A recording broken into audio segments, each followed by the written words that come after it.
the special board meeting for Leavenworth USD 453 special board meeting. The date is May 26, 2026. The time is 5 p.m. To roll call, Ms. Brown, Present. Mr. Darling, Here. Ms. Murphy, Here. Ms. Price, Here. Ms. Wells, Here. Ms. Wilson, Here. and so. All right, for adoption of the agenda, Madam President, I amend that we add item 1.3, the Pledge of Allegiance, and item 2.4, unscheduled patron input. Second. All those in favor? Aye. Okay, please stand for the Pledge of Allegiance. I pledge Allegiance to the flag of the United States of America and to the republic for which it stands, one nation, under God, indivisible, with liberty and justice for all. Supposed to say that. Let's have it. I know. All right, item 2, proposal for the closing of David Brewer Elementary School. Dr. Adams. May I, we don't have an attorney present? Doesn't need to Not the be. special board We meeting. did not have one special for the special/work session in the past. Because I do have a question on the validity of the meeting, and whether it was done legitimately. So before we move What? forward, I didn't hear what you said. I have a question on the validity of this meeting. It was requested during our last board meeting, and a special request can be made at any time as long as we give prior notice. And So I do the understand meeting is that, valid. but we had previously discussed this topic and it was closed until the fall. And I don't want to disregard anyone that's here. That can change anytime. Our family. Thank you, Judy. Ms. Price. But I do want to raise that issue, and can we get that question answered from our attorney? Okay, but it was voted on the last board meeting to have a special meeting. And it was also voted on in a prior meeting that we would wait till the fall. And we did not agree to open up the conversation. The conversation But we was, did with a vote. the conversation was introduced by Dr. Adams, but it was not open. We didn't agree to open that part of the conversation. I went back and reviewed the video. It's clearly there. The timestamp is, I have it marked. So my question to you, Ms. Brown, is if you had this question prior to tonight, why did you not make sure that we were going to have an attorney present tonight if you wanted to? I didn't know the attorney weren't present. I thought they were present at every meeting. No, and to be honest, a meeting does not require an attorney to be present to make it valid. That's not my point. My point was the request to have this meeting and any open conversation about closing another school, a valid conversation. And I'll pull up the We're times. not taking a vote tonight, so discussions of it, yes, this makes it a valid meeting. It was Well- publicized and asked for, yes. Dr. Adams also introduced that last month's meeting would be the first notice to the public, but that's inaccurate. I'm not Okay. following. I think we should just continue to move on and let Dr. Adams actually present his presentation. Why can't we hear from our attorney? So 2 things I would add. One, the attorney was in the room when we discussed having this meeting. I feel confident Mrs. Bernard would have raised issue at that time. Second is she did check in with President Overby and I, so she's aware of not only the meeting, but also the content. I feel confident in either one of those opportunities, she would have let us know. But the question was not raised. It wasn't raised for public awareness. And again, you stated in that last meeting that that would be the first notice to the public, which is inaccurate. How is And that- again, I don't want to disregard any person that's here to speak for or against, or, any topic. I don't want to disregard anyone, including our time.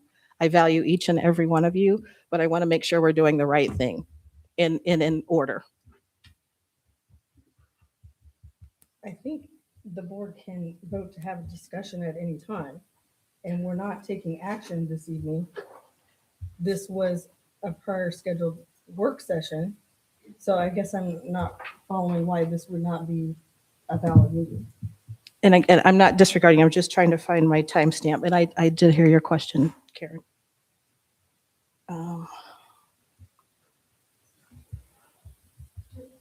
So is it not possible to raise the issue with the attorney to see if this was a valid and legitimate meeting request?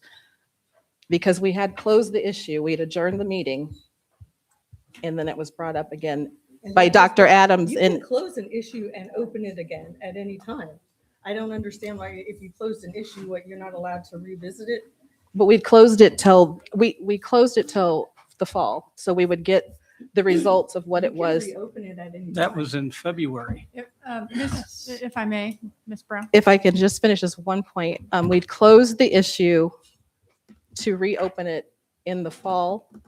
And we were going to wait to see what the results were of the kids, the students moving up and down in their grade school. I realize you guys can talk all you want, but please tone it down. You're actually louder than those speaking into the microphones right now. Thank you. To your point, Ms. Brown, there Yes, was a discussion that Dr. Adams did say that he would bring it back. I don't mean to speak for you, Dr. Adams, but, and you are correct to do it in the fall. The problem is if we wait until the fall, that puts us behind as far as planning for the closure. And then also the application and going through the process. It just allows us more time to transition out. And so I will tell you, in all the years I've been here, the board, along with administration, bring things forward, and then it will be tabled, and then we bring it forward again. There's nothing that, it is valid to allow for this discussion to happen because you are not taking any action. You can do it again next month or 3 months down the road. You could reverse one of your decisions. I guess the two concerns that I have, I still want to hear from the attorney. And the second point is Dr. Adams stated that the last meeting would be the first notice to the public, which is inaccurate. That can't be. So if you're going with that timeline and he has to give notice to the public, the board, we have to give notice to the public, that's still not, I guess, sufficient notice because we just got the word out since that meeting. I've been handing out flyers. I know you guys have been posting. I know it's, gotten out through the schools, but I just want to make sure we're doing this in order. That's Yes. all. And again, And I as don't want far to as- take away from anyone that's here to speak for or against or any other topics that may come up this evening. Yes, ma'am. So at any time you want to call a special board meeting, the notice has to go in the paper, which we met that requirement. That is the notice. That's the only requirement legally per state statute. That's it. And I understand that, but that So we wasn't the met that notice requirement. that wasn't the notice he was referring to. He was referring to closing a school notice. No, that was the notice. The notice in order to have a special board meeting is that you have to notify the paper, which we did that. Why did he state 90 days then? He said that was a 90-day time frame. I can't speak to the 90 days. I just like to point out tonight is a 2-hour time limit and we, as board members, have already wasted 8 minutes of that discussing nonsense. I don't feel like we've wasted any time. Okay, perfect. This is an important topic to me.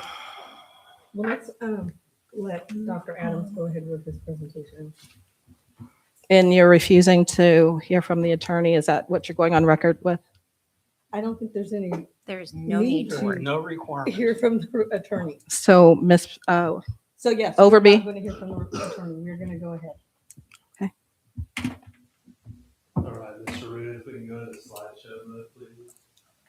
Thank you.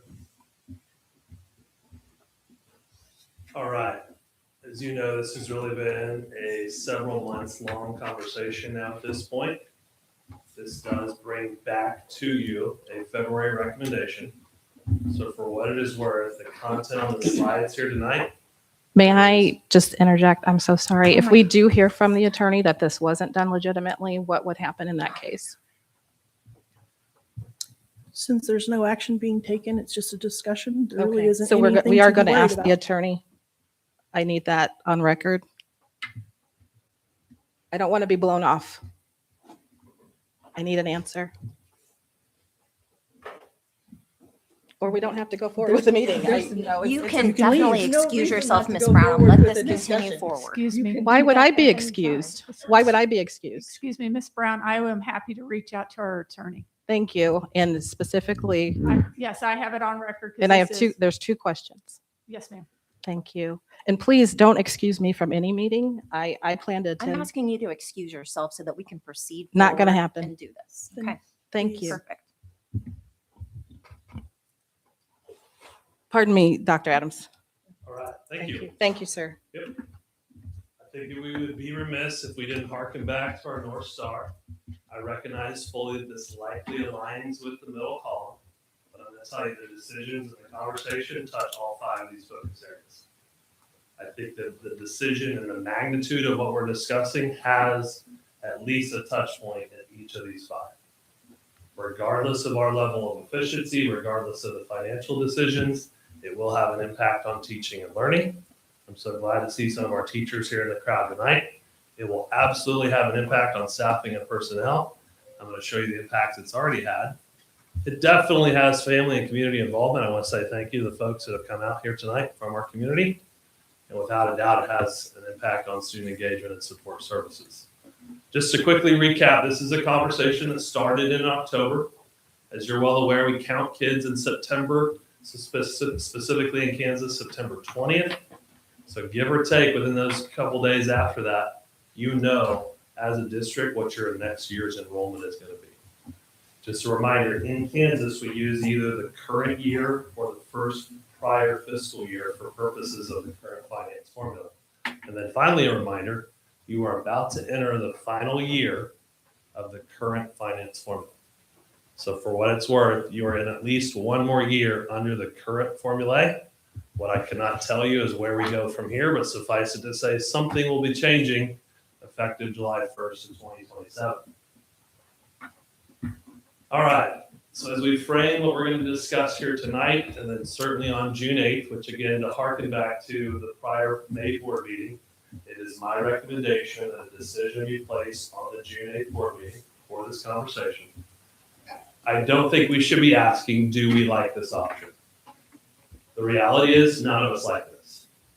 I don't think any of you, when you put your name on the ballot, wanted to make decisions like this. I'm guessing that's not why you signed up for the board. It's not why the folks behind me signed up to work here. None of us likes this. Rather, I would argue that what we should be asking is how do we responsibly set up this district for the future? Not just 1 year, not just 3 years, rather a long-term future outlook. I will tell you this is a bifurcated problem that has really 2 primary factors. The first of which is student decline, which I'm going to go over some of the history of that. And then the second of which is the increased expenses that seem to have not only found their way into the homes of several Leavenworthians, but also right here in our district. Let's take a look at that snapshot since just the last 10 years. Our high water mark there was 3,900 approximately. For the first time in our history, that, correct me if I'm wrong here, we will enter below 3,000 FT. That has never been done as a district. Okay? I'll let that soak in. Yes, ma'am. Are these slides in the non-product agenda so that we Nope. can pull them up on a closer screen? Nope, not yet. They will be on there because this is the same slide It's deck you're just- going to see in June. Easier for me to read this way? I understand. Okay, thank you. I trust you know this. You've had an increase as well as we have in all of these areas. Probably the biggest one for us is our insurance suite of services, whether that be health, property casualty, work comp, et cetera. Some of those we have seen double-digit increases in the last couple of years. And then I trust I don't need to tell this team that the importance of maintaining a competitive wage environment, I think is so critical, especially for recruitment and retention purposes. There's a look at what you've done in investment in the human capital over the last 2 fiscal years. I'm going to highlight those 2 fiscal years here tonight. As you can see, you gave just over $1 million worth of raises last year. About 63% of that went to our certified staff. A reminder, certified staff includes such counselors, Teachers is our primary category in our certified staff. Classified as everything from paras and aides to custodial, and then you've got a smaller portion in your administrative body. And then again, this year, about 2/3 went to our certified staff. A lower total salary package of just over $800,000, but nonetheless, you'll see there what you have invested in the good men and women working with our kids. Just for this year, you needed 2.5 and change of a reduction. If you were sitting in these seats last year, you remember that number was even larger, which I'm going to take you back to here in just a minute. Okay? So let's take a look back in time. If you remember being here last year around this time, we had just closed a $4 million gap. At that point, we saw a reduction of 25 certified staff, 10 classified staff, and 6.5 administrators. I think it was around this time last year, give or take, that we brought to you this final number. And we were able to do that largely through attrition. We did have some other, what I would say, one-time savings that we saw. The closure of Nettie would be the best example I can give you there. But as you can imagine, some of these decisions are such that you cannot make them again because there is no way to reduce what is already down to zero. Let's look at where we're at for this fiscal year. We're already actually over, believe it or not, just slightly. This will allow us to now, as I call, peel back some of the decisions that we've done. So such as the freezes, we've got certain positions that can maybe be unfrozen. In totality, though, with the $4 million from last year and the 2.5 from this year, your total operational budget has reduced by $6.5 million. That is in just 2 fiscal years. For context, the operations fund, the general fund as we call it, is just over $30 million. So I'll let you do the quick math on that. In 2 fiscal years, a true reduction of give or take 20%.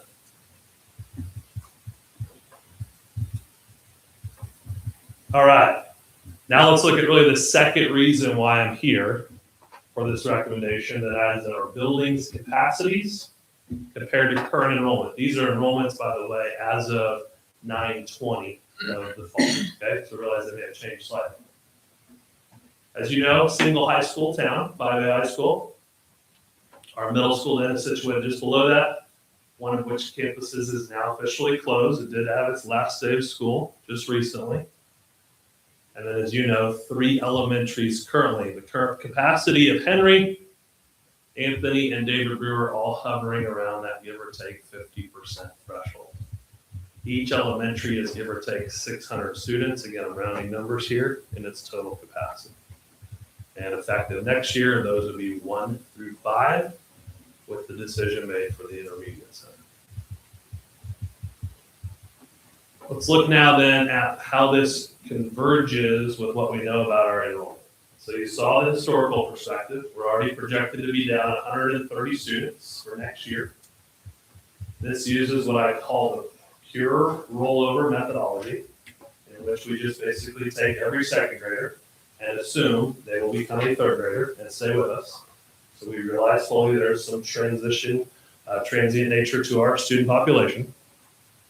And then what I think is important is we've already rolled over actually twice. We're projecting another 124 for fiscal year 28. That again, using that same methodology. But what I think is probably more important to really focus on is what came from the enrollment study that was conducted. And that is that we have not really found the bottom, so to speak, unfortunately. And again, I think I've given this context before, but when you look at, in most districts, you should look at your outgoing senior class to your incoming kindergartners. But here in Leavenworth, there's some nuance with USD 207. So what I encourage you to look at is your outgoing 8th graders, or more apples to apples with those incoming kindergartners. And right now, what we're seeing is an upward or downward trend of 25 students per class. We gave out 267 diplomas on May 16th. We will give out less than that each year, probably after this. You'll see the total district enrollment by what I call the grade bands. The net decline is 9%. The largest grade band seeing that reduction is our pre-K through 6th at 180 students. 7th and 8th, a little less. And believe it or not, our high school is projected to dip down below 1,100, 1,150 by the turn of the decade. You've seen this before, but I just wanted to remind there were several factors that went into the recommendation back from February. None of those have changed, but I believe it's important to harken back to these as we reevaluate this decision and certainly the weight of that decision. I think that several of these have equal importance. But at the end of the day, I am, as I make this recommendation, looking at the district as a whole. So I would say that to anybody that is hyper-focused specifically on David Brewer, my context, my frame, if you will, is to look at what I believe is best for the entire district. So here's our current reality. We have, in the grand scheme of the last 2 years, frozen/eliminated 70 plus positions. That is 70 less good men and women doing what I would argue is the same amount of work. We have obviously entered into cost containment. You've heard about reductions to building budgets that have certainly had an impact. You've heard about reductions in other operational parts of the district. And of course, as you can imagine, every conversation right now is about how to become more efficient wherever we can. But here's what I'm going to tell you. I believe if nothing changes, that you are not on a sustainable path. I don't believe it is what's best for kids to start reducing either the number of sections you have, the number of courses you can offer, to increase the class sizes, or to otherwise reduce opportunities for them. And that is the point that you are at. It is already happening in small droves, specifically at our high school, with what I call singleton courses. We've had to evaluate whether or not we can offer them in maybe just one semester versus both. Maybe we enter into a loop system. You get the idea. Opportunities are already starting to become lost as a result of some of these efficiency exercises. My point, again, I want to make is I don't think it is sustainable. And I think what happens is more weight gets placed on the back of the good men and women left, and that wears them out, which then increases your cycle, if you will, of people wanting to leave. And so now the recruitment and retention loophole, if you will, begins to pick up. So here's my recommendation. It is the same as I had in February, and that is to close David Brewer with one change. I believe it is too late for this fiscal year. So my recommendation is for the fall, or if you want to call it the spring of 2027 as its last day. So let that building have a full year, and I believe the district needs a full year for purposes of planning. A couple of caveats to this. One, you need to have a reconsideration of redrawing boundary lines. That, of course, is a conversation that extends far beyond the work here tonight. But you need to be able to tell people clearly where their child will go to school. Whether that is Henry or Anthony, they need to know very clearly. I also think there is an opportunity to address a long-standing problem here with our busing that could give additional busing opportunities for more students. It is also my recommendation, simultaneously, that you begin a real and serious conversation about alternative school. I believe if we want to get serious about addressing the behavioral concerns in our district, we need to have a real conversation about what it looks like to stand up an alternative school, K through 12, in this school district. If and when you have the space at David Brewer, I suggest you look at reduction of your rooftops to reduce that operational footprint. One, you're going to have a strain on capital outlay. It's already there, but the snowball will continue to build. You need to reduce the number of square feet that you have to clean and take care of, the number of square square mileage or square acreage that you have to mow. You get the idea. Reduction of that operational footprint. And I would use the entirety of next year for purposes of the planning, organization, and communication that goes into such a heavy lift as this. Again, my recommendation to place this onto the June 8th board meeting. That is the next regularly scheduled meeting in this room. No action is slated for tonight, but I would slate or recommend slating action for as early as then. There will be no new information presented unless I am given an RFI from the 7 of you. It would be the same exact slide deck that you just saw. And my final request would be any RFIs by next Wednesday, just so that our team has enough time to be able to do the necessary research. I'll stand for any questions that you have tonight. Dr. Adams, excuse me, going back to the slide, on the alternative school, do you have a location you would want to consider at this time or just wait until later? Good question. I like the question a lot. You have one right now, kind of staring in the face at the alternative or at the intermediate center, right? It is effectively empty other than the programs for Third Avenue School.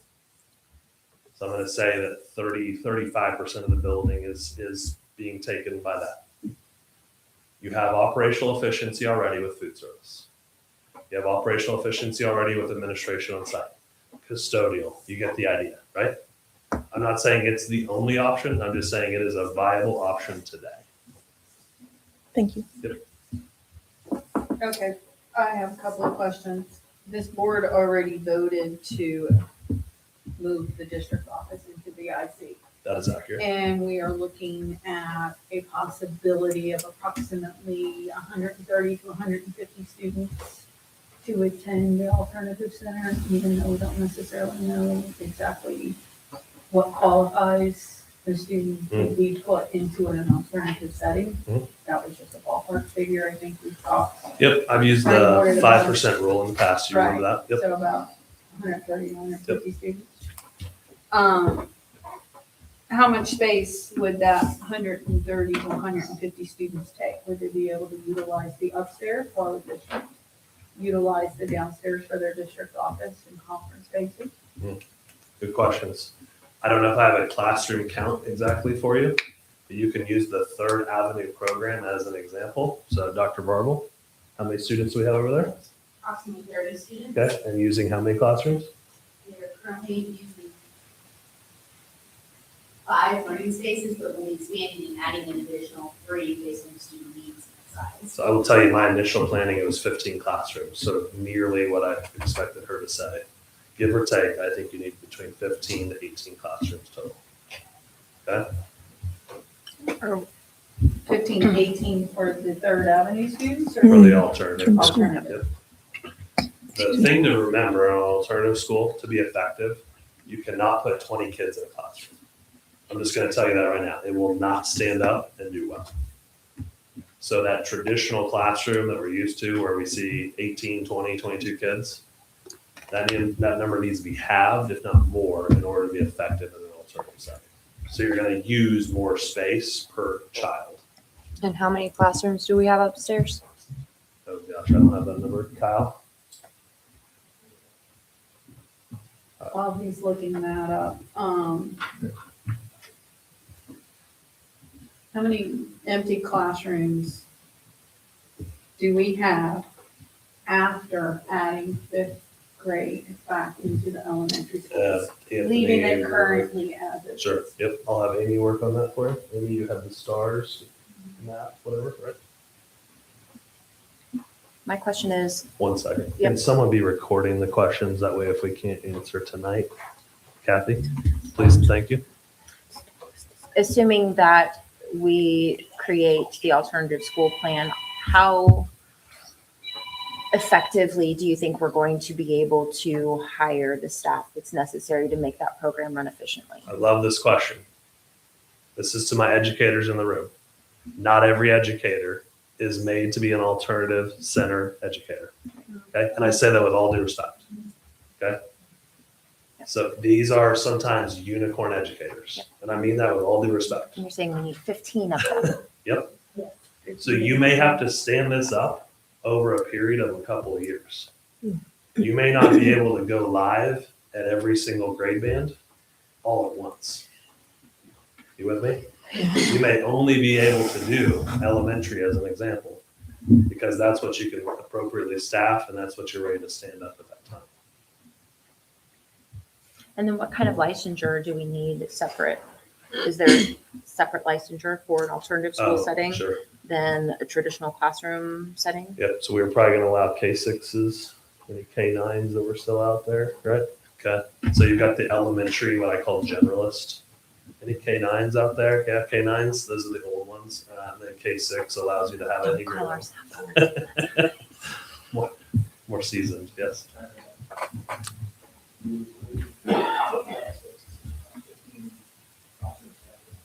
Okay. 15. Thank you. What was that? 15. Upstairs. I have a question on the building that we're currently in right now for our Board of Education. We voted to shut both of the buildings down, the Board of Education and the Child Nutrition Building. How quickly could we do that so that we can get them on the market and get financial benefits from these buildings instead of continuing to be costing us running utilities and all that when we have another building? Sure. Is that something that can be done in the summer before our school buildings open and we can get adjusted with that before we move on with another project that our board office has to handle? Yep, a couple things. One, I don't know if we could do it over the summer this quickly. Two, I'm not convinced that there is a unanimous consensus among the board. In fact, I think some of you maybe wanted to revisit that decision. And three is we were never given a timeline on that. So I was hopeful to maybe revisit that conversation either tonight or at the June meeting.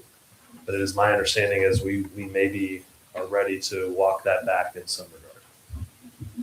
Well, I'd be interested to know about the age of the boiler in this building, because I want to say it's pretty close to its end of life. I don't know if I know the age of the boiler, but we could certainly get that for you.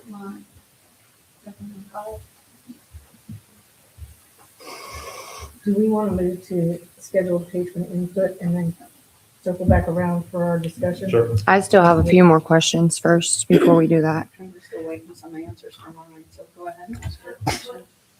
One of my questions was with Lawson. Originally, we had Lawson on the diaphragm. Is there a reason why it's not considered this time? As the fact that I think I've had a lot of input for kindergarten to go back to the elementary schools versus shutting down an elementary school. And then the second part to that question is, would there be a way to have this as a voting right for people instead of a board right? Like, could we get it on a ballot instead of we have to do that? Yep. So I'm going to tell you, I'm not aware of I'm going to say a public decision that exists for this type of a closure. The public's decision was to elect the 7 of you to be at this dais to make those decisions. Right, The but only this public seems like a decision huge I'm aware decision. of is bond issue and protest petition. Okay? And is that something we could ask our attorney as well? Sure, I'm happy to ask the attorney. Thank you.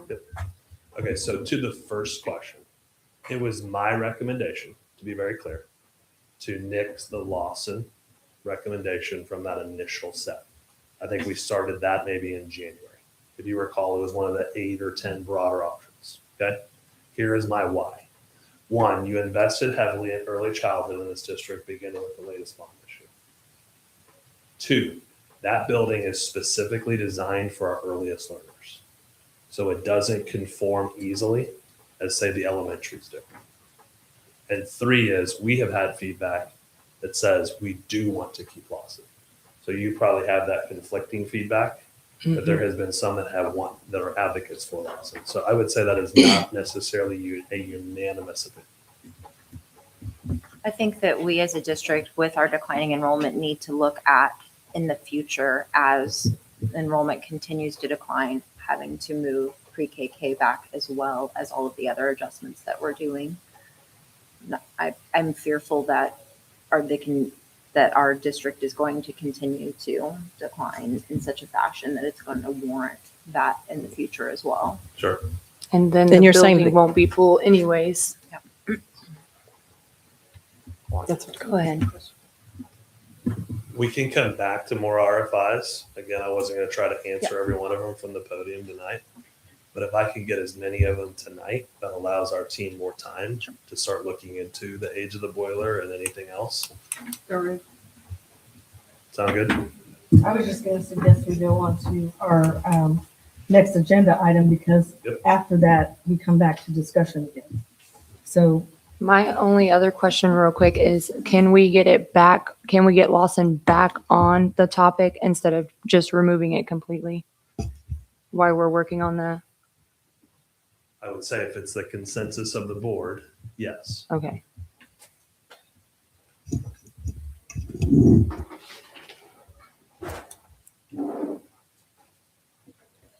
okay, moving on to our scheduled patron input. All right, we are pleased you have joined us tonight to celebrate student and staff achievement. Here, I'll skip that. You're here to talk. We set a time, it's scheduled board meetings to hear from the public. Comments should be directed toward board policies with procedures or administrators that carry out those policies, as opposed to individual complaints to investigate and resolve. Please understand that while board members will listen to and carefully consider all your comments, board members will not immediately respond to questions, either verbally or through gestures, for example, raising hands in response to questions, nor will they engage in the dialogue of answer and response during the patron input time this evening. This is not an appropriate time or place for patrons to make comments of a personal nature about any district employee or student by name. Persons making comments which violate the privacy acts of district employees or students will be asked to terminate their remarks. If speakers have concerns specific to an individual student or staff member, please make an appointment with the superintendent. These concerns will be documented and shared with the board. Each patron is reminded they have 3 minutes to speak and will be given notice 15 seconds remain. If a group is in attendance with the same interests, we ask that a spokesperson be appointed to deliver the group's message. As a unified board committed to desired outcomes for our school community, we ask that comments not be directed at individual board member, but rather addressed to the board as a whole. Thank you for taking time to discuss district business and policies with the board.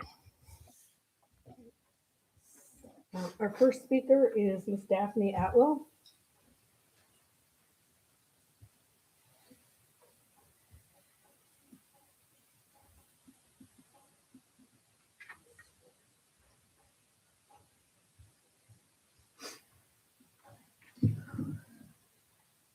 Good evening, everyone. Thank you for the opportunity to speak tonight. My name is Daphne Atwell, and I am the parent of 4 children in this district. This coming year, my boys will be a senior, a sophomore, a 6th grader, and a 3rd grader, and all of them have attended David Brewer. And because of the agenda tonight, this is tailored to David Brewer. However, I think it applies to every school in this district, so if you would keep that in mind. The topic of closing any school, let alone our school, is emotional, painful, and deeply personal. I love our school and the teachers and the staff and all of the wonderful things that make David Brewer special and unique. It's home, and we have many treasured relationships and memories that have been made there. But as a parent, I understand that life is not fair. The reality of the situation that we're in is that somebody is going to lose. There's no perfect situation where everybody walks away happy. And I know how much time and thought and care have gone on into this proposal. And I trust this recommendation represents the lesser of all of the evils before us. If maintaining underutilized buildings means program cuts, fewer jobs, limited resources, or reduced support for students, then we are protecting buildings at the expense of our children. Ultimately, the purpose of this district is not to preserve buildings, it is to educate and support our students. One of my boys is at his baseball banquet tonight, and he heard about this meeting, and he looked me in the eye and he said, "Mom, you need to go. You need to tell them the truth. No award is more important than telling the truth." And the truth is, this hurts, and it should hurt. But sometimes we need to set aside our emotions and pride and allow logic to guide our response. I believe it is possible to honor what David Brewer has meant to so many families while still recognizing that closing it may be the most financially responsible way forward. I ask the board to continue to lead with transparency and empathy for the families, students, and staff who will be affected. At the end of the day, David Brewer is more than a building. It is the people inside it, the teachers who have poured into our children, the staff who have made them feel safe, and the community that taught them they matter. Those things are not confined to four walls. The spirit of David Brewer lives in the relationships, values, and the sense of belonging our children will carry with them wherever they go. Thank you for your time and your service to our students. Thank you. Okay, next up, we have Ms. Christine Barnell.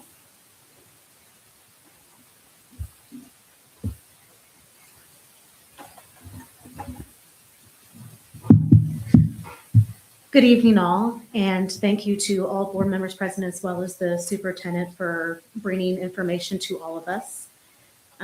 Based on information I received from at least one board member, that there's approximately about 3 million shortage in SPED funding that has been pulled from general education funding.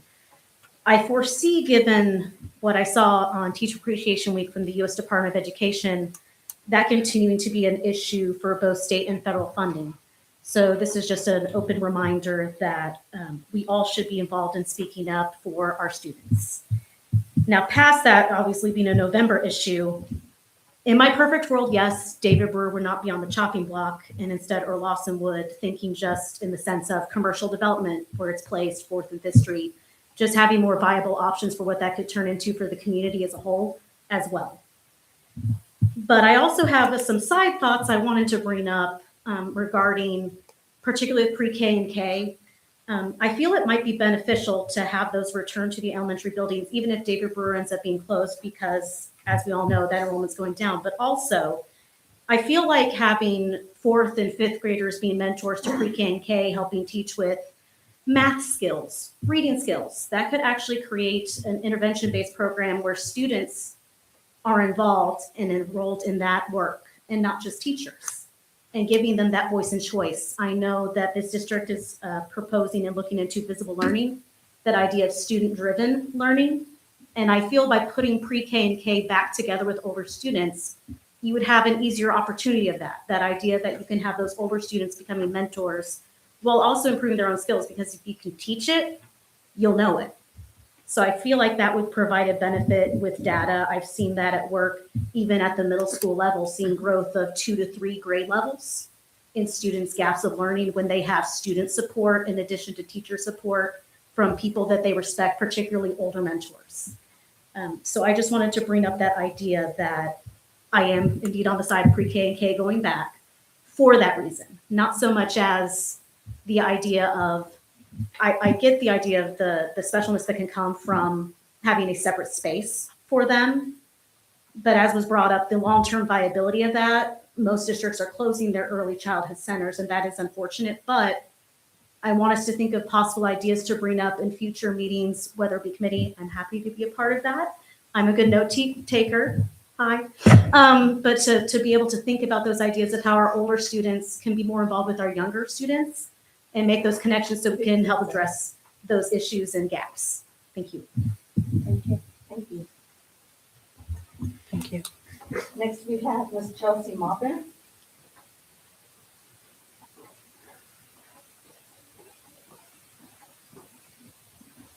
Good evening. My name is Chelsea, and I'm the parent of 2 students in this district, one of them being at David Brewer Elementary.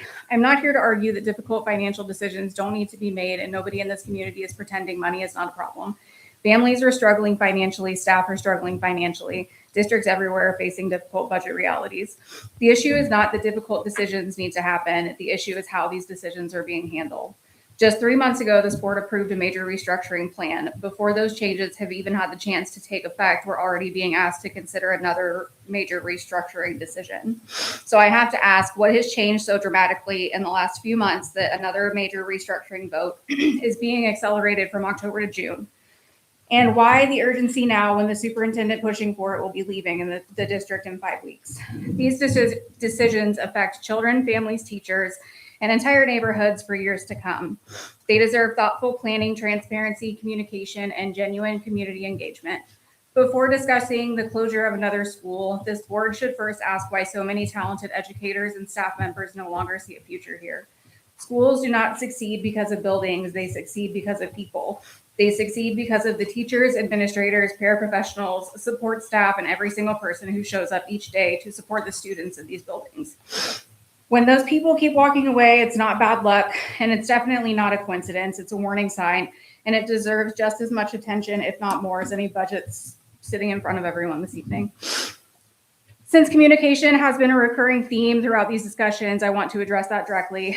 At the last meeting, Alyssa suggested board members meet residents where they are to answer questions and provide information, or just listen to community concerns, because it is unrealistic to expect every parent to be able to attend these meetings. There were several responses to her suggestion, but Danielle stated that's what phones and emails are for. I sent an email to everyone on the board on February 2nd before the last vote, and I only received a response from 3 of you. Phones and emails only work when there is actual communication happening on both ends. Nobody expects this board to magically solve financial problems overnight, but this community does expect leadership that is transparent, responsive, and willing to slow down long enough to evaluate the consequences of decisions before rushing us into the next one, where we, the community, will take on the majority of the impact. The students, staff, and families of this district deserve better than the confusion and instability that we've experienced up to this point. Thank you. Thank you. Thank you. Next, we have Mr. Adam Sturt.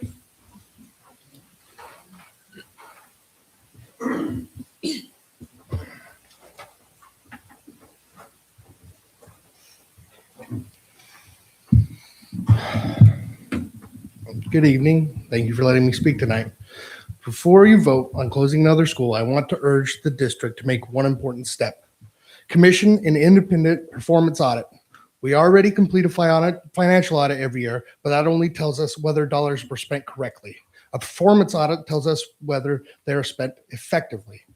According to Kansas OpenGov, USD 453 spends $21,418 per student in all funds. On post, they spend $16,571. Baser Linwood spends $15,559. We are not underfunded. We are right in line with other school districts in our area. But when you look deeper into how districts spend their money, our patterns are not similar at all. Lansing, Baser, Bonner Springs increased classroom instruction far more than we did. Lansing's instructional spending grew 112%. Bonner's has grown 122%. Baser's about 95%. And ours, 61%. At the same time, our staff support spending has urged to 180% more. That's double Lansing's and about double Baser's as well. So while nearby districts increased instructional spending, we increase overhead. That imbalance is exactly the kind of issue a performance audit will solve. And here's the real concern. Our results still don't match our investment. We continue to score below state average in English, language arts, and math. Districts, like I have mentioned before, which spend similar or even less, consistently post higher proficiency rates. Even ones which spend significantly less per student. The problem clearly isn't how much we spend, it's how effectively we spend. Meanwhile, our classrooms are overcrowded, teachers are stretched thin, and class sizes in some grades are far beyond what allows for individualized educations. Family sees it, teachers feel it, and students live it every day. Which brings us to the consequences of closing a school. If we close a building now and enrollment does increase, which it can,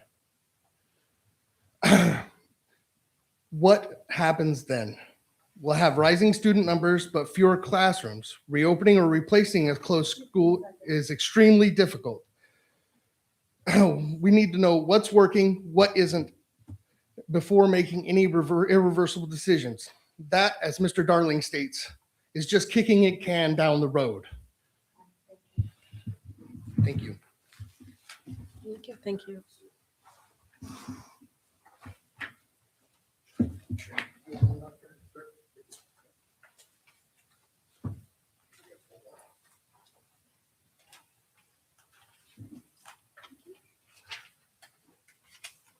Okay, next we have Ms. Sharon Miller.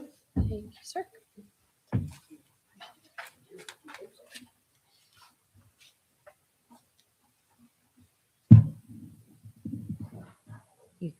Good on time. All right, I'm Sharon Miller. I am Leavenworth High School educator. This is the end of my 24th year, and I will have a freshman at the high school in the fall. First, I want to recognize the difficult situation that the board and the district is in. No one likes the option that have to be considered, but it doesn't negate the fact that difficult decisions have to be made. The district budget must, at the minimum, operate efficiently and hopefully with enough reserves to address issues that might come up. It's imperative also that we maintain high standards for learning and that we retain excellent educators, administrators, and support staff. Tremendous cuts have already been made to the budget, including the absorption of 40 positions across the district. These cuts impact building budgets to fund supplies, fund field trips, support curriculum, and more. Absorption of these positions have created increased workload and decreased support. Burnout is high, and people are continuing to keep their options for work elsewhere open. There are few places left to close future budget gaps. 80% of the budget is personnel. Continuing to cut staff positions will result in significantly increased class sizes, loss of elective programs, and less support for students and teachers. Real consideration must be given to building realignment, perhaps closure of certain enrollment centers. The district cannot sustain the absorption of more positions and continue to provide the level of support that our students deserve. Future budgets all across the state are going to continue to suffer until Kansans go to Topeka and demand that the legislature fully fund SPED and come up with a fair and adequate funding for public schools. There it is. That is not a luxury that we have time to wait for. So we need to do something quickly. And in order to survive the next few years, we need to reimagine not only the modes of operation in the district, including transportation, building alignment, enrollment. We have to do, if we keep doing what we've done, we're going to keep getting the same results, and that's not an option any longer. So thank you. Thank you. Next we have Ms. Kayla Martin.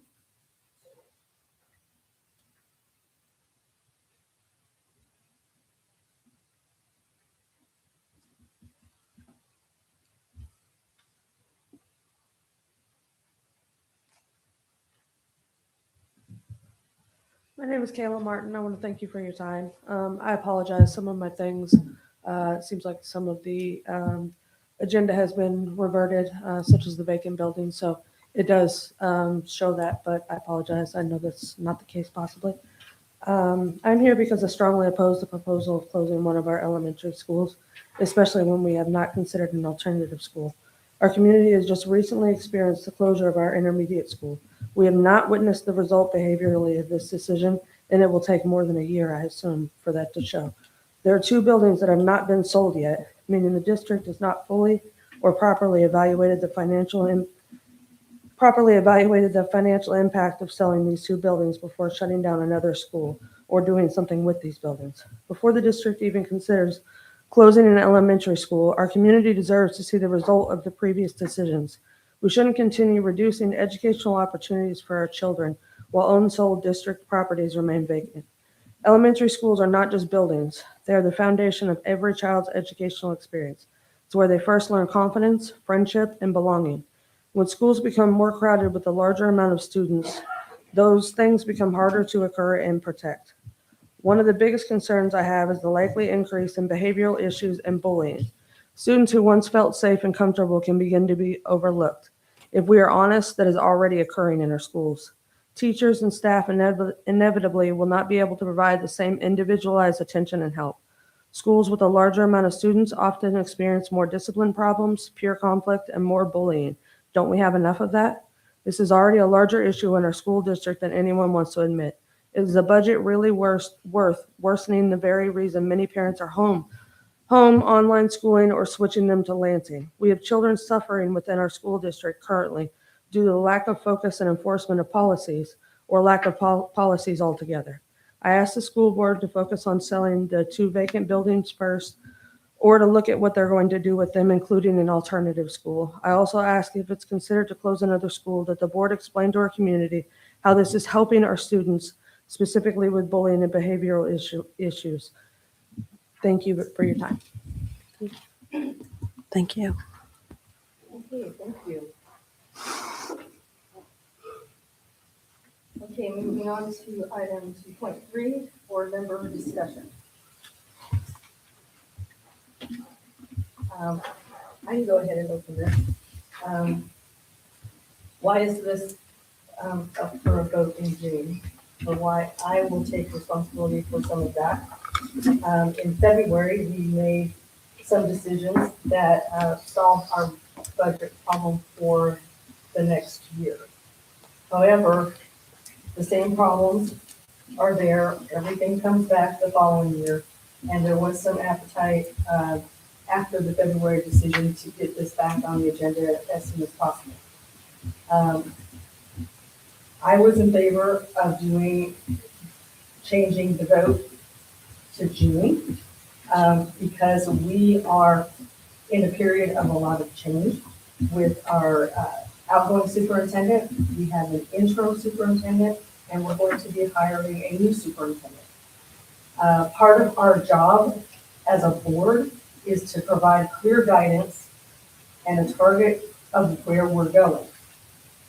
That's something that this board has not been very good at, in my opinion, me included, because most of our guidance comes in the form of feedback.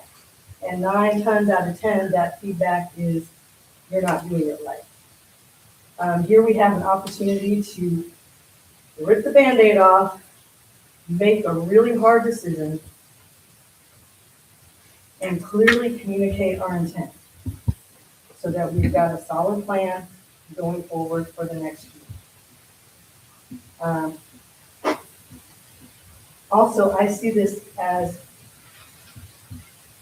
at its core, as difficult as it is being financially responsible. We have a responsibility to be financially responsible. We have board members, I was one of them, who campaigned on fiscal responsibility. We must live within our means. We have board members, me included, who have voted for revenue neutral budgets. And I guess I would question, are we serious? Or are those just talking points? And lastly, the bottom line for me, as difficult as this is, and we've been talking about this for the better part of a year. And believe me, I mean, it'll make your head spin. I mean, I thought about it and thought about it and prayed about it and thought about it. But the bottom line is, how is continuing to operate 3 elementary schools that we neither have the student numbers nor the tax base to support fiscally responsible? And if we decide to continue to operate 3 elementary schools in our current and developing financial situation, what is the opportunity cost? What are we willing to give up? Because we are not in a position that we can have the choices that we want. We are in a position where everything is a trade-off. So if we continue to operate 3 elementary schools without the student numbers or the tax base to support that, what are we going to give up? Because we've already started with staff. We've got staff stretched to the limit. Competitive compensation, that doesn't seem like a good idea to me, because who's gonna wanna work here? Course offerings, we would have to offer less course offerings. Are we gonna forego building maintenance, programs, band, choir, sports, CTE? What is it? Because the numbers are the numbers. There has to be, there is a trade-off here. And so that's the question for me. And nobody wants to do this. It's very emotional. It's very painful. And like Dr. Adams said, nobody ran to be on the school board to have to make decisions like this. That said, we are sitting in the seat. And part of leadership is making those hard decisions, knowing that sometimes it hurts, and sometimes it hurts people you care about the most. But going forward, the big picture, I feel like we need to make the decisions and stop revisiting the same conversations, because this has been the same conversation with the same information for the better part of the year. And that's my opinion. And we can discuss. All right, I would still like to have the answer for how many vacant rooms are in the elementary schools once the fifth grade moves into them. Yeah, because we're getting the numbers without the movement of what we're supposed to be moving in the fall. Fifth grade goes into the elementary school. How many rooms are then left unfulfilled? I heard like 6 right now because there is no fifth grade in there. Are there like 6 rooms not being used in each elementary school? So we shared these maps with you back in February. Happy to share them. Happy to share them with you again. I can go building by building. At the elementaries, this information was provided by the building administration. At David Brewer, they identified 2, 4, 6, 7 rooms that could be utilized. At Anthony, they identified 6, 7, 8, 9, 10 rooms that could be reclaimed. And at Henry, they identified 2, 4, 6, 8, 10, 11 rooms that could be identified. Now, please know, these are not empty rooms. These are rooms where they're reshuffling people. It's kind of like if you have a house and my daughter moved out and my 2 other daughters took her room. They basically have claimed that extra room as theirs. So they're all in there, even though it's still supposed to be a guest room. They're utilizing it all the time. So those maps I'm happy to share again, but that was identified that they could reclaim and move people. So this is based on current enrollment within the buildings now, not moving fifth grade in. This numbers change when fifth grade moves in. This is where they identified the room so that fifth grade could move in. Okay. Yes, ma'am. So they'll still have this many. No, they are now moving. Yes, they've all moved. So It's -3 per building. yep. And then So however they -3 move per people around. Yes. All right. So the reason why I'm asking this, the 7 goes to 4, the 10 goes to 6, the 11 goes to 7. While we're talking about doing a whole building to put the kids in for an alternative, you actually technically have space where you could put one of the school psychologists in the building. They could have a room for behavioral issues, and then you could actually have in-school alternative with those students in their home schools instead of sending them off to a whole nother building out of their neighborhood. Just a thought. I can't speak to that. No, I'm just saying, it's just a thought. You have this But- space, you could actually have So you- alternative built into your own building. We've never done that before. I've never seen that model in my time here or tenure. The spaces that we identified, and I thankfully I have Jamie here too. We identified those, and that doesn't mean that they want to give up all those spaces, because now we're limiting the space that everybody has. Does that make sense? So like Jamie has recovery in a room. That was one of the rooms that we identified. She still needs a recovery room, but she just identified spaces that could be utilized. If that And makes sense. what's a recovery room? A room that is utilized for students that may become unregulated or they need a break. Behavior sometimes is the reason for that. Thank you. room. Yeah.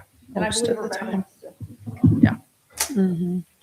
I Oh, just it's wanted to definitely address, Ms. Murphy, so you mentioned the alternative being in each one of the buildings. So we did that. We started that. We did that last year with School Within a School. We had a classroom in every one of our buildings that was staffed with a teacher and a paraprofessional and an RBT to be able to support that. And then students would be able to be put into that program. Once again, goal being that we remediate the skills that they're missing and then get them back into their classrooms. We started that last year. We then, due to staffing concerns, we did shrink that down to Anthony was kind of the home base for that this year. So any Anthony student that needed it could go into that section. And then any students at David Brewer or Henry that needed that level of support, we would transport them free of cost to the parents to that location. Just once again, trying to keep them in a general education setting. And we did close that program at the end of this school year. Once again, due to the staffing constraints, we could not staff it safely and securely to be able to support the needs. We also found that within those settings, because those are such a highly unique and specialized program, those students do need to typically be away from their peers for a period of time, just so that we can really hone in on those skills. We have a lot of different techniques and things like that that we use that cannot be done in a general education building, just because they can be more disruptive to an entire flow of a building. So the idea would be that that was not successful, so we removed that for this next school year. May I just, may I, Miss Elise? Just a minute. I don't mean any disrespect on this at all, but you tried this for a year and said you couldn't staff it. Now we want to do a whole building when we don't know if we could staff it. That's a huge concern right there. It's like, let's burn the bridge and then figure it out later. And that's kind of like what was happening with that 4-day week. It's like, go ahead and vote for a 4-day week. We'll figure it out later. I'm not really good on figuring out things later. I'm better at strategic planning and knowing exactly where your focus is and what exactly could be done, who, what, when, where, how. Sure. I think the one thing that's different that I can speak to is that we have had success with Third Avenue. We've had that open since 2017. It has been a top-notch program. The number of students that have went back to their gen ed buildings and been successful is extremely high. We've had at one point up to 70% of our kids transitioning back to their home buildings. We have a fairly high graduation rate out of that program. It is essentially an alternative school. It's just geared for students with special needs, not general education students. And so the intent behind an alternative school, we know that that model works. They're away from their gen ed peers for a period of time. Once again, the goal is to get them back to their general education setting and or out in the community so they can be successful when they do leave us. That programming could be expanded to an alternative setting. Once again, I think if we were to take Third Avenue and pop it into all of our general education buildings, it would not have the success rate it has away from their peers. So we will admit this SPED is completely different than behavioral. Is there some kind of magical funding formula for behavioral to fund that? So They fall under special education. So Third Avenue is special education specifically for behavior. So the alternative, so that comes out of your special ed pot. Your alternative school funding would be out of your general education pot. So there is no, that I am aware of, Dr. Adams, correct me if I'm wrong, there's not a special pot of behavior or general education money that comes out of the general fund. So it's still just a regular school that's focused on just behavior. Correct. It's not gonna help with funding or anything else. Still gonna struggle to maybe find people to do it like we did this last year. Potentially, your advantages will be for the staffing piece of it. Is it would be advertised as an alternative school position. You have people out there that want to work in that setting. The staff that are at Third Avenue now want to be there. There are people that want that kind of setting. Those are my favorite populations to work with, but it's not for everybody. And so there would be people that would be seeking those out, whereas we didn't search for school within a school and that type of a mentality. So there would be that piece of it. My suggestion would be, though, is potentially looking at if that is something that the board does move forward with, is opening an alternative school would be perhaps maybe not doing K through 12 all at once, maybe stagger it in, look at middle school, high school first, and then stagger in looking at elementary once we get it rolling. Because I can tell you, at Third Avenue, when you add 1 or 2 new kids at a time, that can upset the apple cart until everybody gets adjusted. And so I can only imagine what it would feel like. And especially, I mean, we opened Third Avenue with 30 kids, and that was a lot all at once. I can only imagine what opening the door for 130 all at once walking through would be like. So I would suggest starting smaller and then knowing that the goal is to get more.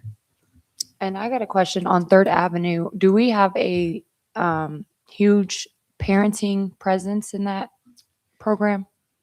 We are always striving to get more parents involved. We have some parents that are huge supporters. We have some parents that are very, very involved in their children's education, very involved in the process and understanding and helping support kids. We also have some families that are just absent and or they're also just kind of like, we don't know what else to do with our child. Please help us.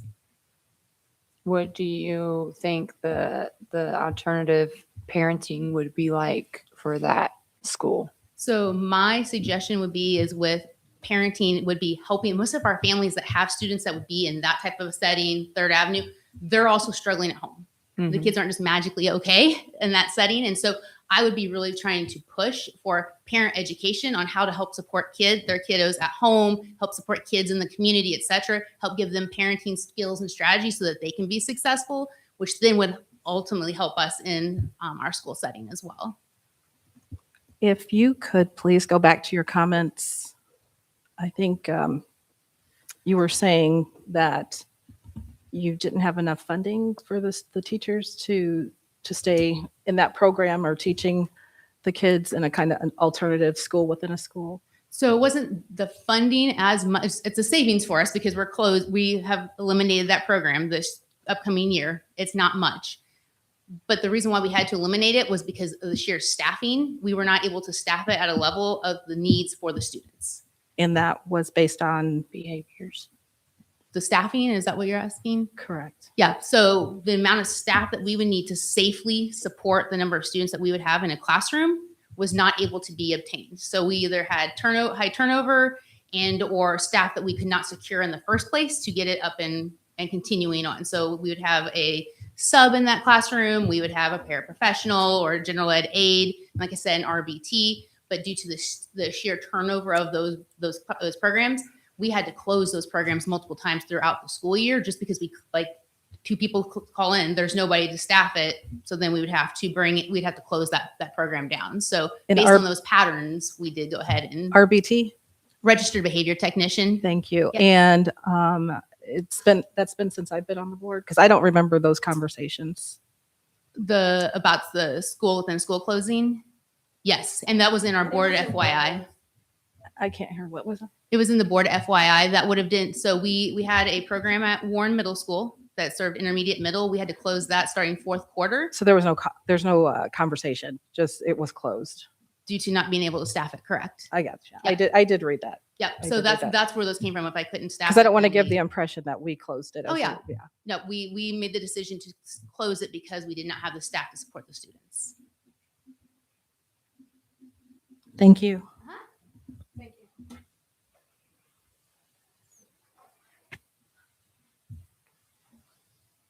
Dr. Adams, I have a question for you. On the motion to put Lawson back onto the agenda, could that happen today in a special meeting or would that have to happen next meeting? The board could direct leadership to place that onto the June 8th regular meeting. With a vote. So we're going to set the June 8th regular next Wednesday for June, publishing Thursday, 5 June. Okay, so if I say now, would that count as me wanting it back on the agenda for the next board That meeting? would count for you, yes. I think it would be a collective. Do we want collectively to see So that we need on a- that agenda? But yeah, you could notice that tonight to leadership. Okay. Yep. I would like to note that for me. And just some additional comments and reflecting back on the February meeting, I was prepared to vote to, whichever way it would go, but I didn't ever hear an actual plan of what it would entail to close David Brewer. That was never clear. From busing and our special needs students, the teachers, the classrooms, getting things prepared at Henry or Anthony, wherever they would go. Judy, is there a reason you have your back to me? Okay, thank you. Thank you, Ms. Price. Just curious why there hasn't been a plan presented to the public, to our parents and families. Nothing concrete. It sounds like you're going down the road. You want an alternative school. Um, Someone mentioned maybe having a study. I think that's a great idea. I would totally get behind actually having a study of what a plan would look like to close the school. I also feel like, again, I went out to meet with the people. I came in, thank you for providing the flyers to me and copies of those. I took them to different churches. I took them to people on the street. I went by the laundromat, just wherever people had kids with them, families. And every person I spoke with, and I brought up the fact that the board is considering closing a school, people are like, oh yeah, that was settled back in February. I know, I read about it. Absolutely not. I told them it's being raised again. And people were very surprised. And I think they were saying they were trying to reach out on Thursday and Friday to get a hold of the board to let them know their concerns or to get on the agenda to speak. They were not able to get through on the phone line. I also personally called myself and was not able to get through. I pushed options on the phone to dial in, was not able to get through. The phone just kept ringing and ringing. I know it was going into the holiday. I know schools closed. But again, for me, transparency, parent engagement, family engagement, we need to be all over that. And as far as raising the issue that this conversation has been going since October of last year, before I was even on the board, may be true regarding the financial help of the health of the district, but the only time the actual school name was given was February. And that's when all heck broke loose at the school board, this school board meeting. So it hasn't been a long-term conversation specific to a school. And I don't know how you're not seeing that as a board. I would ask you to, come out, walk hand in hand with me. Let's get our families involved. One way, I think the question was raised how to get more parents involved. If there is an alternative school, you got to get out there and meet with them. And they may not know your name. They may know you're on the board. They may know that you have knowledge about what's going on, and they may come to you. But let's go deeper than that. Let's find out really how we can help our families in this case. And not having a plan is not going to work. We need to be strategic in our planning, and for a number of issues. Someone whispering, I can hear you. I was just going to say, in responding to not having a plan, I think. Oh, I'm still finishing my comments. I just thought you were whispering about me, and I wanted to know what you were saying. No, I will yield when I'm finished. And I also think it's important to, because again, I personally had to ask for the flyers. The flyers should be given out to the schools. They can hand them out if they're willing to do so, or at least to be available. So when people come, one person I showed the flyer to, they were like, oh, it doesn't really list the meeting time or a phone number or any way to get a hold of the board other than email. And I don't even know if those emails have been addressed. So there's a number of things you're doing right to push a certain perspective, but we need to be able to say that we're also doing things right on the other side if someone has a different perspective than closing any school or David Brewer. Thank you. I would just say for not having a plan, I think there are discussions at the cabinet level, and you can correct me if I'm wrong, because things have been talked about, but there are sequential decisions that need to be made. And I kind of look at it, I use the example like, do you want to buy that house? Well, I don't know if I want to buy that house because I don't know how those 3 rooms are going to be decorated. Okay, we can spend a lot of time figuring out how to decorate those 3 rooms, but first we need to make the decision to buy the house. And when we have limited staff, limited hours of the day, I don't know that we can flesh out every hypothetical, every possible situation. I think what our superintendent needs, what his cabinet needs, what this district needs is a decision and a direction and an intent, and then there are subsequent decisions after that. And to that, I And say to- we to made say, it, well, I don't know how this is, how this looks exactly, and the details of this exactly, and any decision that we make or don't make, if we have this analysis paralysis, and we're not making a decision, that's a decision not to make a decision. Anything we do at this point is going to bring on more problems, more challenges, some foreseen, some unforeseen. That's just part of it. So that's just where I'm coming from. I think we need to make a decision and give some clear intent and clear guidance on what we're doing. And given our current situation and what our situation is going to look like going forward, we have to make some decisions. and I thought that's what we did in February, and it's on record. And that closed our gap for a year. And I'm not tied to any school, but I have volunteered in each one of these schools. I've been hand in hand with parents and families. I know folks who have children in school currently. And this is just not something anyone is asking for at this time without a plan, without a strategic plan. And we're not providing that. And even if we Back to what I said about opportunity cost, if you don't do this, I don't know, I hear a lot of no's, but what are you willing to give up? What do you want to do, Ms. Brown? Or anyone else? What do you want to do? Because if there's something else that we can do. What would I wanted? You're bringing a lot of, no, that's not good enough, we need more, we need this, but what do you propose? I propose that we stick with the agreement and we see what happens with the students moving from the IC up and down.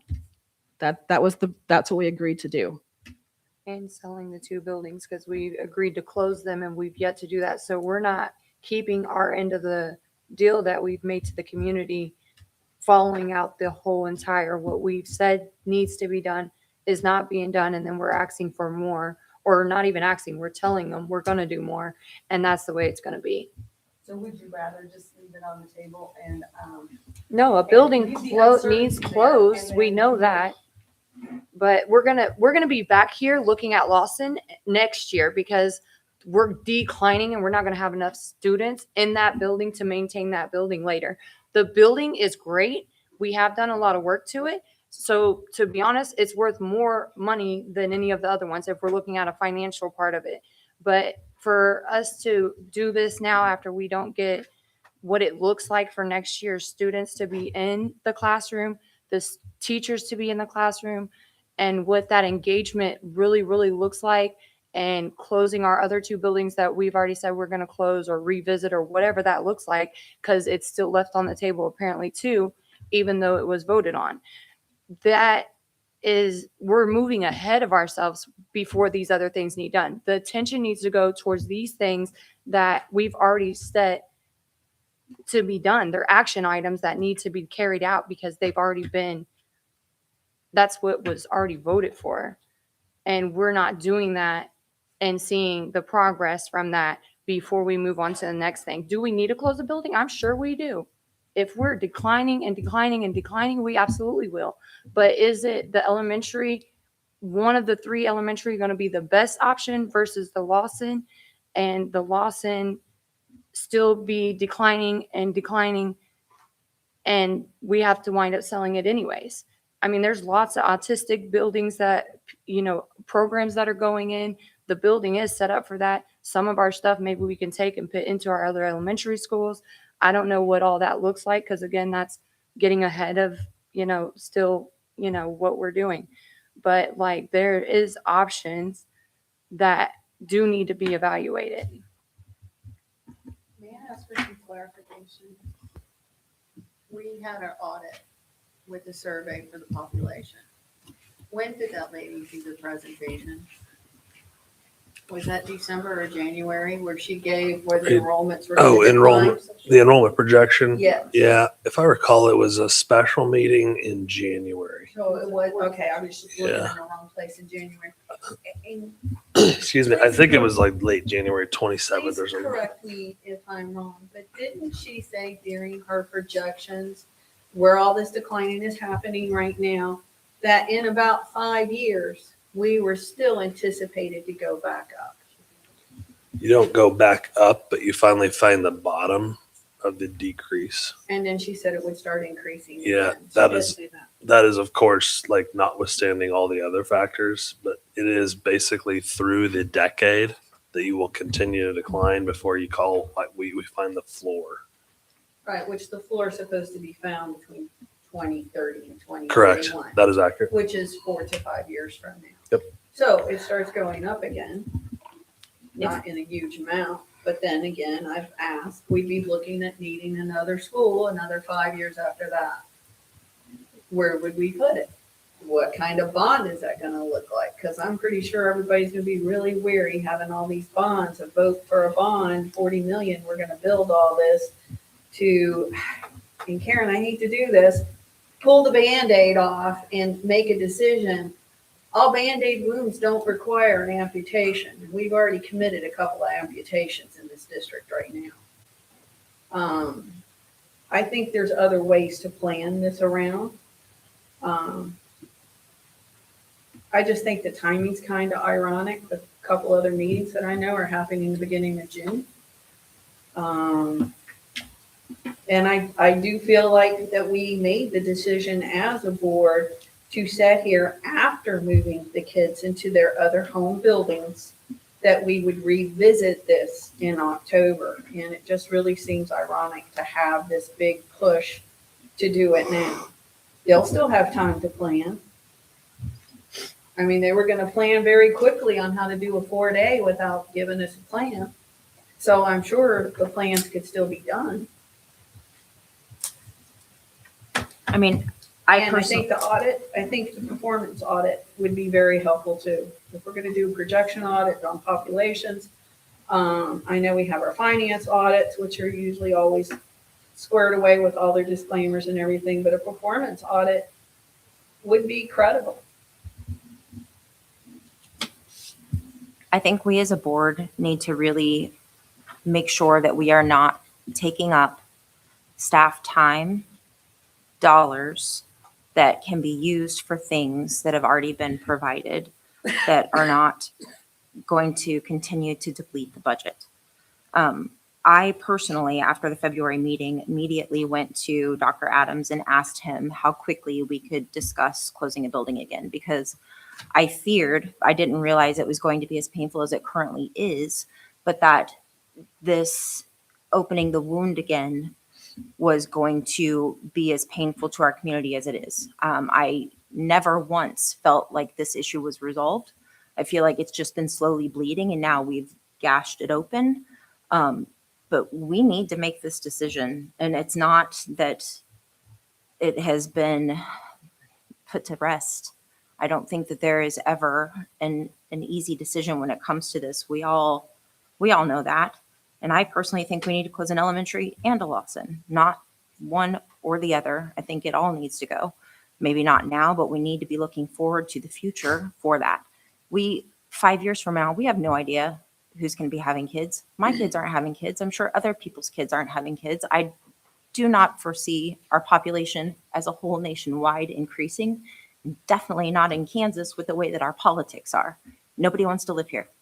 So that is all I'm going to say about that.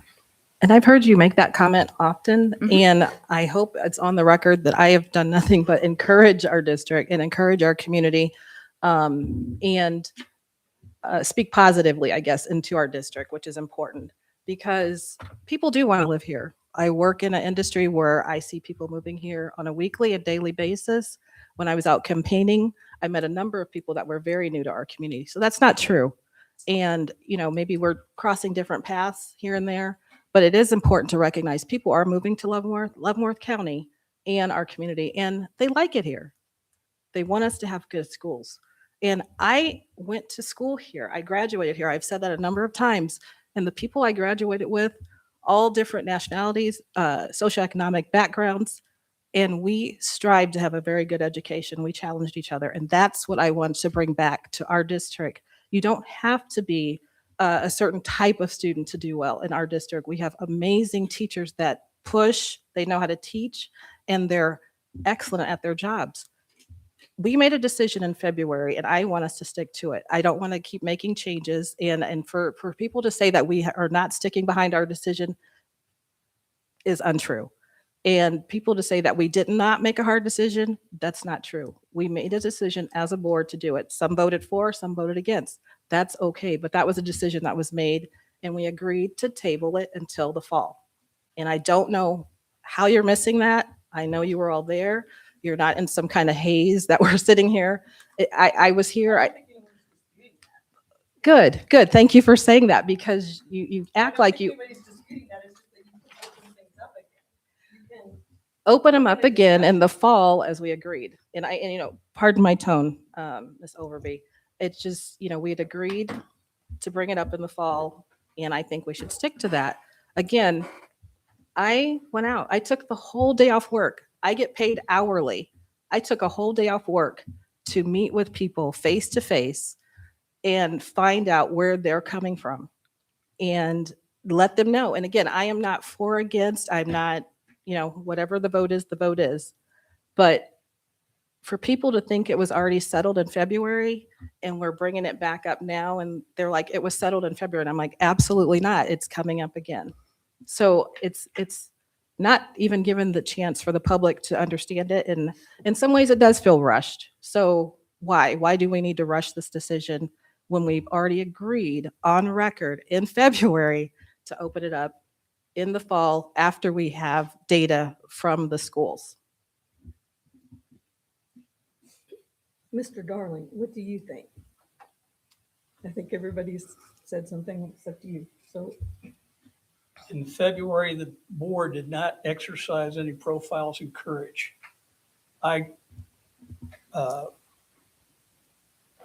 phrase it as somebody who's been cut hours at work, has a maxed out credit card. We managed to scratch out or scrape up minimum monthly payment on our credit card. We then did not change our spending. When we voted to close this building and food service, it wasn't with a timeline, because that was going to be based upon how fast we could possibly get into the intermediate center. Since then, Dr. Adams made it very clear that we've still got a $1.5 million budget hole that we need to fill, which can only be filled by closing the school. Dr. Adams had the intestinal fortitude to want this settled before he left. And for that, sir, I salute you for wanting to get it done before the interim superintendent takes over and gets that settled. And I think that's fairly important to let the new superintendent, Dr. Rillberger, start without this whole cloud over her head. Very, very important to the process. Moving support services out of an old foundry, moving this building over to David Brewer, moving food service to David Brewer is a way of reducing rooftops, cutting down the square footage that we have to maintain is a good step. And if the skies open up and after 2031, we actually have more people, David Brewer's still there, and we can find an office building for the board office. But it gives us flexibility in our budgeting that we can have money to fence Anthony's school grounds, which has been on their wish list for how many years? I don't know, but a whole bunch.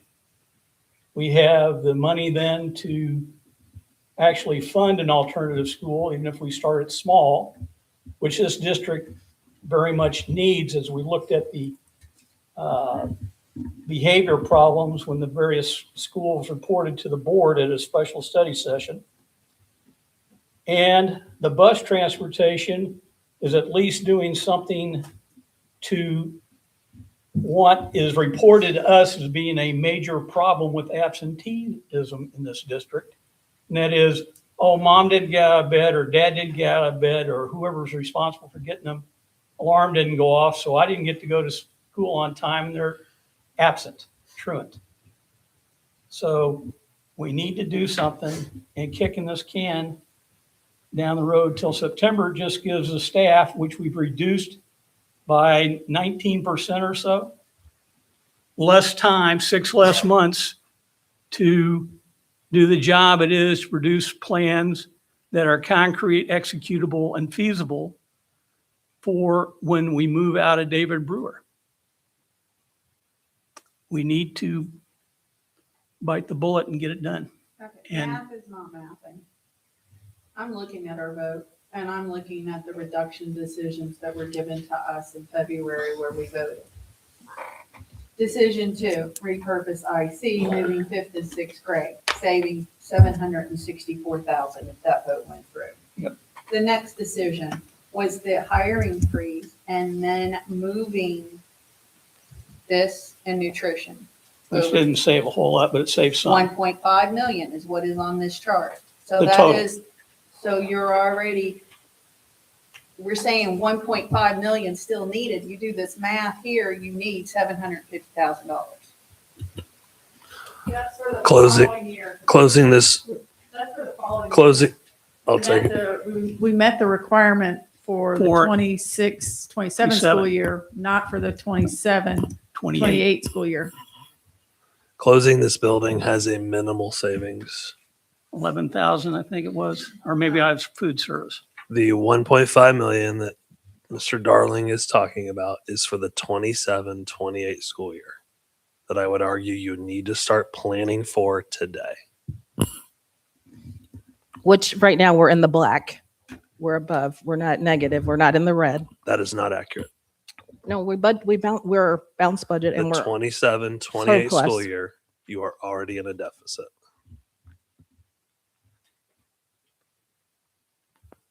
that's not the information that you provided us. We're 1 year off. I believe what's happening is you're looking at 26-27. I'm discussing 27-28. But for the year that I'm discussing, we're in the black. We have a surplus. That is accurate. Thank you.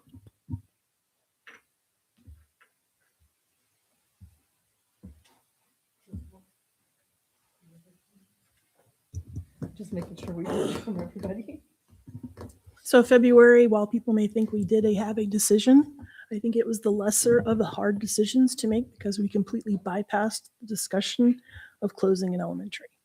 So while closing the IC was an option, that's sort of like option 2 of whatever, but we didn't really talk about the hard decision, which is why we're doing it now.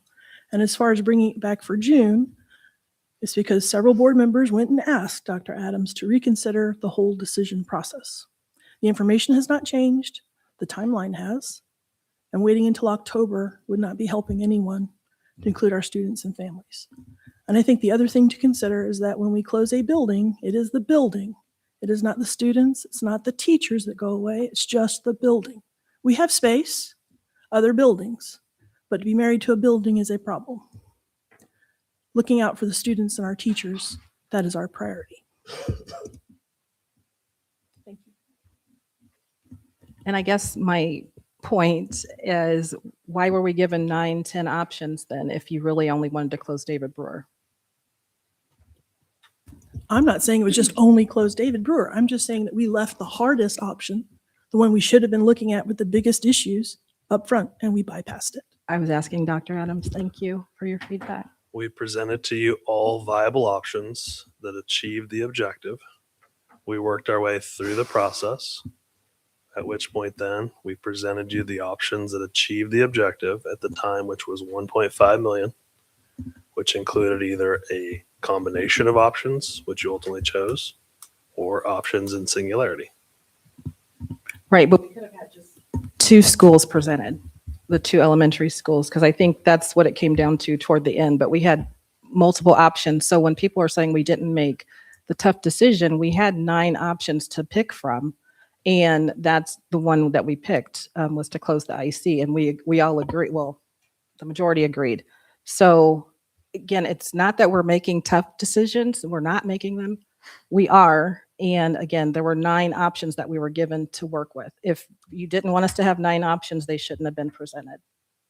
We made them. You remember they actually weren't presented because as soon as that meeting opened, we went to option 8. And that's okay. And it was set up to sequentially just go from option 1, 2, 3, 4, and work our way down. That did not happen. As soon as that meeting opened and we went to option 8, and we could have gone back up to option 1.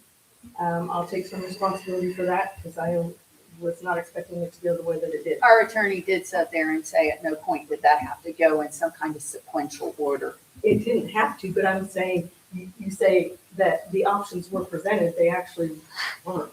Well, because you're. Not get the file before the meeting, thereby we could review it ourselves before we came in. Isn't that what transparency is? So the community can see those decisions, see those opportunities along with us? I'm just saying that Dr. Adams never did present. And my final point at this moment, in response to Ms. Price's comment that you immediately went to Dr. Adams about wanting to open this matter, I wasn't brought into any of those conversations. Danielle Wells is on record also saying that she went to Dr. Adams immediately after the meeting. I wasn't brought into any of those conversations. So were you guys meeting behind? Conversation between him and I. Yeah, But- one-on-one conversations don't have to be open to coma. Not every board member meets every time we talk to Dr. But we're talking Adams. about transparency, and I've been totally transparent. I know I have. I'm sure you've seen me going door to door, talking to people. So I'm not hiding any conversations that I'm having with folks. And again, I am not for or against a particular school, but let's make sure everyone's being transparent. So you guys had these conversations with Dr. Adams, you're saying back in February. Was there anyone else behind closed doors that met with him? I don't know. You can have a personal. Yes, but your mindset is already to move another topic forward when some of us on the board maybe were not. So that's not very transparent. But you can do the same. You can have a private conversation. I have gone to speak with Dr. Adams on a number of times, and the topic has been to apologize to our local public. And I know you know that. I brought that up from the February meeting because they didn't have the opportunity to speak. I have gone behind closed doors and spoken to him about it a number of times, and that apology still has not gone forward. I do want to put that on the record. So what I'm saying is the person you see here behind closed doors, if I talk to Dr. Adams or whoever, it's the same thing I'm saying publicly. It's the same thing I'm saying when I see somebody at the Family Dollar or the Dollar General in our community. So what are the private conversations that you guys are having to move this particular topic along that's so important to our community? I think any board member can go to the superintendent with an idea or a conversation or a question. I don't, that's not, I guess I don't understand what the problem is. You can have- It's not a problem This unless is not you're doing it behind. that board members did in a group together or what. So Danielle Wells went into a meeting with Dr. Adams. She comes out. You go into the meeting with him privately right after that, and then Judy goes in. I don't know what the sequence was. I'm just asking. That's all the time. You're on the record. You're on YouTube. You're Ms. on Brown, the. Ms. Brown, these are independent, asynchronous conversations. There's no cloak and dagger. There's nothing nefarious happening here. Okay? I just want that Now, on the let's record. stop So the each. conversation. I beg your Nothing pardon. nefarious is happening, ma'am. I want to hear it from Thank you. each individual, and please don't try to shut me down. Ms. Brown, there's no requirement to inform you that we're talking to the superintendent. I don't ask you to tell me when you're talking to the superintendent. I don't ask for your calendar if you're 'Cause- meeting with the superintendent. I don't make it hidden. It's not hidden. It's independent, talking to the superintendent. But this is the first time I'm hearing that you guys It went doesn't behind. matter. It does matter. No, it doesn't. Meeting with the superintendent and not tell the. It does matter. Because it's a matter that had been closed until October. No, it was Not not closed. Or the fall, pardon me. No. And that's my opinion. So you can have your opinion, I can have my opinion, and that's fine. Keep it. It's your opinion. I don't have to. But there's keep no my opinion. requirement to inform you when we are speaking to the superintendent on a one-on-one basis. I just want the public to know. That's fine. They don't have to know either. Nobody has to know. It is a one-on-one conversation. I could talk to him every day. Do I need to inform everyone? No. It is a discussion with Dr. Adams. Now, sometimes it might be about people. Sometimes it might be about buildings. Sometimes it might be about curriculum, whatever it is. But there's no requirement to notify anyone that I'm talking to him because I have a question. But these aren't just questions. It's a matter that we're up for potential vote. And it's a And the closed. votes will be made in open session. Yes, and that complies with all the COMA requirements, which, by the way, COMA requirements apply to all of us. So don't reply to people's emails to all the board members because that's a COMA violation. Just saying. Who are you saying that to? I haven't. done that. Anybody. Oh. We've had several occasions occur. Good, because I have not done that. I didn't say you did, but we have had several. But you brought But it I'm up saying when as I far brought as- up a matter. So I I want to understand. go on the record. It was not me. But just as it is, we can bring up an item, it can be put on the agenda, and then we can vote on it. And that's it. Thank you.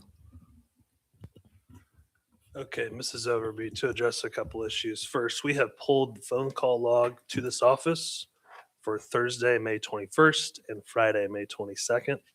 I would offer to any individual that indicates their phone call was not answered to come see me after this meeting, and we will reverse that lookup against that person's phone number. So if any individual called this phone to this office, we will look that up after this meeting. The second, to this conversation about if decisions before you should have every detail, that has never been my prerogative. I believe major board decisions should then inform the final details and planning. So to your point earlier, Mrs. Overby, we did not have every single detail known. I was not going to invest all of our team's time, effort, and energy for decisions that were not going to move forward. I don't think that is a good use of our administrative resources. The third thing, if buildings are sold, those are a one-time revenue source. And second, they go into the capital outlay fund. So if this building is sold, which I do believe it could be, it would not help you operationally year to year. One is a one-time revenue source. Two is it goes into the capital outlay fund. The fourth point I want to make, this has percolated a lot here. We cannot raise taxes to help address this issue. In fact, you are at the statutory maximum in pretty much every fund, notwithstanding capital outlay. While you could raise that to the 8 mils currently allowed, it would not do anything to address this problem. And finally, this decision is for the 27-28 school year, to be clear. And what it does is it creates a runway of possibilities. Standing up an alternative school, repealing some of the freezes or frosts for positions that you've done, addressing a long withstanding transportation issue, or whatever else in a myriad of possibilities. But the reality is you will have less kids in seats in 27-28, and you will likely have increased operational expenses. That is what this is about. Thank you. The one-time payment wouldn't be beneficial selling the building like long-termly, but taking the utilities that we continue to do with the building definitely would be a saving. I would agree with that To sell statement. it So and not have those. if you did not have this building open, you would not have the cost of the utilities, the insurance coverage, et cetera. That is where your operational savings comes from. Yes. And that's a lot because insurance is. And to your point, that is why I continue to press, we need to reduce the operational footprint of the buildings. And may I ask one more question? I think it's come up a couple of times that if we don't do something with the budget, that classes would be cut more and programs would be cut more. I'm not aware of any programs or classes that have been cut in our district based on funding. since I've been on the board, but go ahead. This coming school year, debate and drama will be combined. But that's not cutting a class. And debate and drama But can, it's but you don't have the staff, so you combine two programs, which puts stress on the system, puts stress on your staff. and you're That's just talking, one example. you're talking about at the high school. At the high school. And that's actually been in the works before. It's been in the, actually my own children were in those programs, and it's been being combined a little bit over the last few years. But I go back to my question because. But I even haven't finished my question and hadn't gotten an answer. What programs have been cut? What classes have been cut? There haven't been. Mrs. Brown, I'm glad you brought that up because it has been my hope that people feel like there has not been an impact to students in classrooms. I didn't say that. Today. I did not say that. You're not answering my question. Okay. It's ahead been and- stated over and over that classes and programs will be cut further, but there's none that even have been cut in the first place. Okay. So I'm glad to hear that because that means that we have cut where I wanted to cut. A reduction in administration has been one of my primary focuses. We have to date not eliminated an extracurricular activity that I'm aware of. But why is I've heard today that people were saying further classes and programs would be cut, but there have not been any cut. You're missing my point. It's been on record with people speaking this evening that further cuts would be made into programs and classes. Correct. And I have As had a kids in this district and I pay close attention and there haven't been any that have been cut. Those are predictive statements, as is to And indicate. they're not true. They're not true. I'm not sure how they're untrue. Because there's not been any cut. Okay, what we are trying to say is that those are predictive. If decisions are not made, you would have to begin cutting programs. Begin. That's the difference. But I understand what you're saying. I yield. Any other discussion? Do we have unscheduled? I know we're running short on time, but if there's no other discussion, we'll move on to item 2.4, any unscheduled patron input. I was gonna ask a question real quick before I can you see. did that. Behaviors is a big issue for our enrollment. Any of the birth issues really would only be affecting the pre-K kindergarten right now. Everybody that's leaving the schools are voting with their feet by walking into other districts or homeschooling. So again, behaviors are a big issue. Would you remind me what our policies are on chronic behaviors that are constantly repetitive and disrupting our classes? At what point do we make the decision, or you, because it doesn't come to us as a board member every time something happens with the student? What does it take for the decision to remove a child that is causing that much disruption to be removed from our district for the remainder of that year?